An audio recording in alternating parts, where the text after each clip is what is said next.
ముందు మీరు మీ సేవా సిటిజన్ పోర్టల్ అయితే లాగిన్ అవ్వండి. లాగిన్ అయిన తర్వాత ఈ రకంగా అయితే వస్తుందన్నమాట. మీకు ఈ రకంగా రాగానే ఇక్కడ మీకు మొత్తం డాష్బోర్డ్ అయితే ఈ రకంగా ఉంటుంది. మీకు ఇక్కడ సెర్చ్ బార్ అయితే అవపడుతుంది పైన.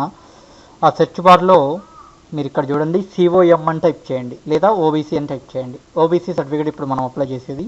ఈ రకంగా అయితే ఫామ్ అయితే రావడం జరుగుతుంది.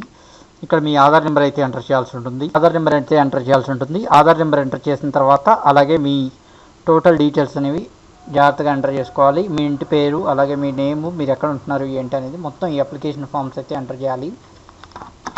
అయితే ఇక్కడ విషయం ఏంటంటే మొత్తం టోటల్ మీ ఆధార్ కార్డులో ఉన్నట్టయితే క్లారిటీగా టైప్ చేయండి. ఓబీసీ అప్లికేషన్ ఫాము ఇక్కడ మీరైతే చూడొచ్చు.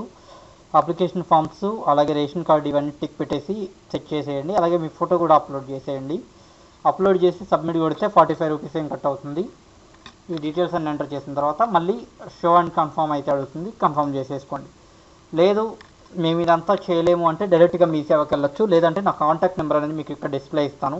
దానికి కనుక మీ ఆధార్ కార్డు అలాగే మీ డీటెయిల్స్ పంపించారంటే ఆన్ ది స్పాట్ మీకు చేసి ఆ సర్టిఫికేట్ రిసిప్ట్ అనేది పెడతాను. అలాగే మీరు నాకైతే అమౌంట్ అయితే ట్రాన్స్ఫర్ చేయొచ్చు.